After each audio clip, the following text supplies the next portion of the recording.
Hey guys, welcome to the very first episode of Games Ready. I'm super excited to film this series for you, and I got the idea thinking about, what the aspects of preparing for competition is all about. Whether it's sport, whether it's life, any sort of competition, there's always a preparatory process behind it. So what I'm going to be doing for the next year is taking myself from what you call your traditional sport athlete and transitioning to a CrossFit Open competitor, attendee, potentially qualifying for the regionals and then on to the games. So you're going to get to see that behind the scenes look as to kind of what happens on a day-to-day basis. So we think that athletes just kind of show up to the game and they're great. They can just shoot three-pointers like it's no big deal. They can slap shot hockey pucks top rung like it's no big thing, but there's actually a huge preparatory process behind that. So I'm going to be giving you everything from my workouts to my eating to my stretching, my mobility, my day-to-day aspects, so you can kind of see what I do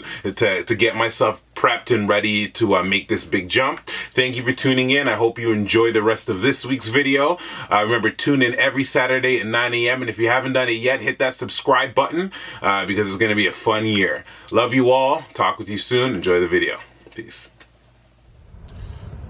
It is 6 a.m. and rounding the corner, about to hit the first training session for the day. If you don't believe me, you can check the time here. I know it says 6:57, but I haven't turned the time back, so it's actually 5:57. But we're getting in to get our first set of load-bearing work done. Probably a little bit of snatch work, but more so some front squat work. Just getting out of the bottom, getting a little bit of strength. Not so much endurance. We're probably going to go for a little bit of load today. Get as much done as possible. Tonight I have some conditioning and some recovery sessions. So let's get it.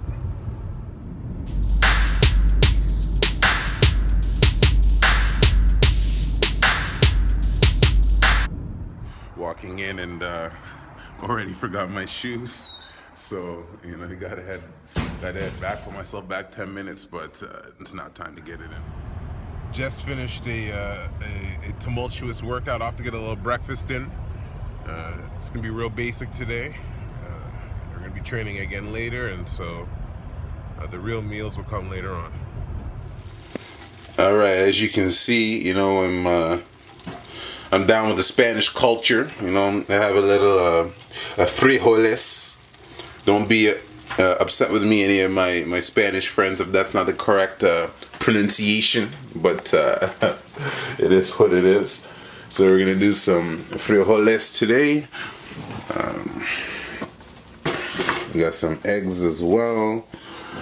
Why not throw in some egg whites? See how it goes, as well as a little bit of avocado, and we'll be ready to rock for breakfast. Woo! There's the eggs. They're popping. We got them going. Really straightforward. I just use little Kirkland. Wait till I get some focus. Perfect. Some Nutella cherry, black pepper, and some Himalayan sea salt. Really straightforward. That's all I like to do with my eggs. I generally don't like them sunny side up, to be honest, but for the advent of time, we got to make this work. So we're going to see how this goes. It's all about the flip. I find that with sunny side, you gotta massage the eggs as much as possible. And I'm not a massager. I'm more like a rough and tumble get in there. So we'll see if I can make this flip work. I'm getting it, and flat out. That's what's up. I'm one for one. Let me see how it goes over here. We're gonna go for the second flip here, and we're going. Oh, it's not looking good. I tried my best, guys. Don't worry, it's all going the same place, and it's all gonna taste the same. All right. While these eggs cook, we're gonna talk about what the prep looks like in the morning. Really straightforward. On a Monday to Friday basis, you're gonna see me training at 6 a.m. every day. It'll be, mainly conditioning, but a little bit of strength depending on kind of what the aspects are. It's a little bit tricky nowadays because it is actually CrossFit 2017. The Open is currently on, so it's a little bit weird because there's sometimes when I want to go in and get in the box and kind of make things happen, but they're doing a lot of the 17.1 or 17.2 testing, and I'm a really big proponent of don't get there until you know you can win there. So I haven't been doing any of that testing. Not to say that I won't do any of the WODs, but I haven't been doing any of the sanction testing because the reality is I just want to show up, and perform when it's time to perform. I'm not one of those guys that just shows up and just gives the best effort and hopefully things work out. No, I want to show up and perform when it's time to get down. So that's a big reason. Let me go flip these eggs real quick, but that's a big reason why for me it's a little bit strange of a time. But all that aside, as I mentioned, so Monday to Friday is conditioning based, a little bit of strength component. There's not much time during that time to make it happen, but usually strength will come here and there. And then what we have is either Saturday or Sunday we have strict weightlifting, and then I have two to three times a week where I'm going to have a little bit of strength-based training, whether it's assistance, accessory, whatever the case might be. So right now I'm really early in the stages for the training. So the goal is just to formulate a plan of action in terms of the things that I can do, the things I can't do, and try to make those things that I can't smaller and smaller and smaller until I can do everything. And then that's when I start really cutting away at some of these top level WODs and these benchmark WODs to make it happen for myself. All right, and bingo. There it is, guys. Really straightforward. We have frijoles. We have half an avocado. We have 2 sunny side up eggs. And I added in today a dash of almond milk. From time to time I have a little almond milk, to switch it up. I'm usually a straight water guy. I don't drink regular milk. And I don't have fruit juices at home, so usually I'll throw in a little almond milk whenever I can, just to give myself a curveball. But that's as simple as breakfast gets. Normally, guys, I go back for seconds. I'm not gonna lie, as you can see, this is not a small dude we're dealing with. But I'll usually substitute the eggs for an egg white, something that's a little bit more protein based, a little bit less fat. So not because I'm scared of taking in fats, but more so because I'd love to hammer them more efficiently a little bit later on. So we're about to go eat. Thought I'd put a shirt on while I talk and eat this breakfast, but another one of the things that I want to talk about is this weight loss. So people talk to me all the time about how you lost this weight. So between the months I guess of the weeks of January 1st to January 30th, is there a 31st day? I don't know, but January 31st, I was able to drop about 40 pounds in that time period. Now, the reason why I decided to kind of take this weight off is because in order to compete at a high level in this sport, it's important to understand that you have to be able to assess what your competition is doing. So I didn't just wake up and I was like, oh man, I'm just gonna do this, ain't no thing. I do respect a lot of these guys as athletes in terms of their ability to balance every aspect of fitness to the highest degree. In order for me to compete at that level, the big thing I gotta realize is that I have to be in the same playing field. So one thing that I can't change right off the bat is I'm well over 6 feet. So if I'm well over 6 feet, I'm 6'4", pushing 6'5" type of deal.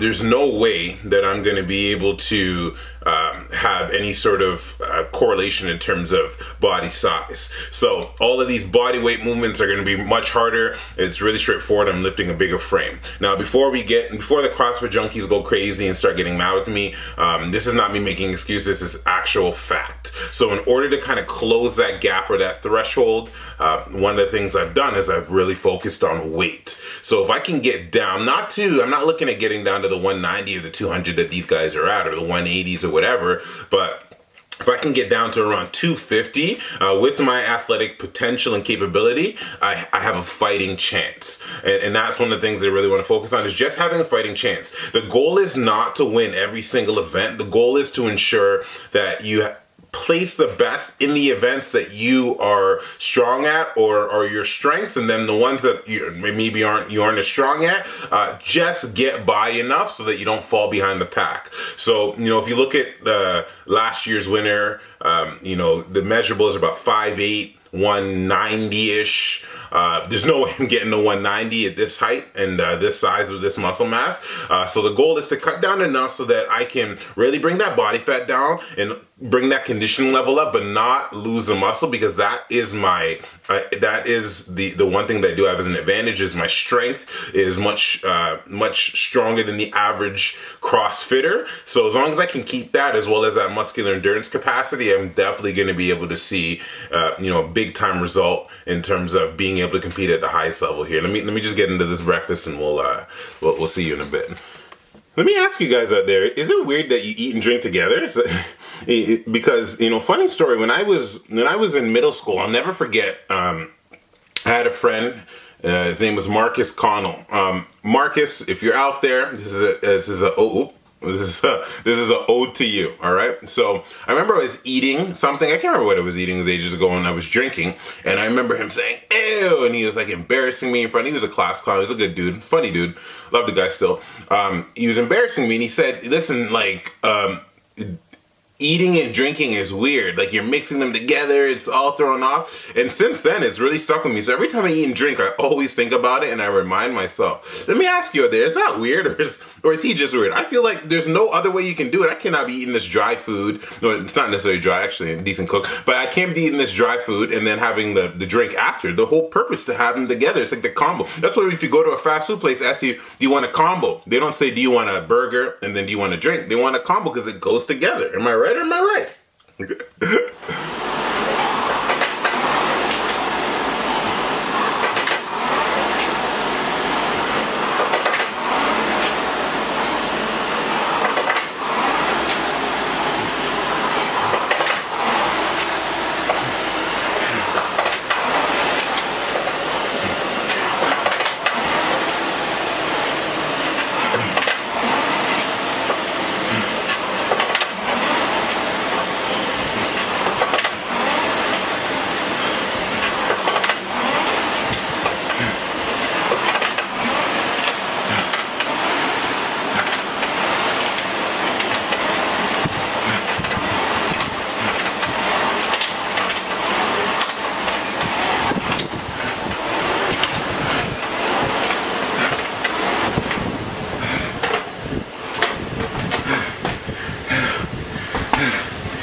So, just finished my conditioning for the evening.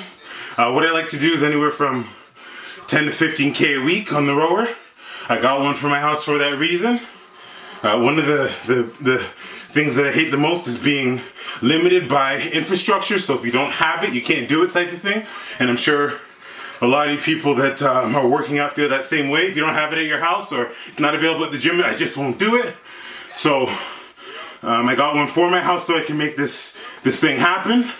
Been really, really effective. So I tend to switch up the circuits, but for this one particularly, I only did 5K, but I did 1,000-meter intervals.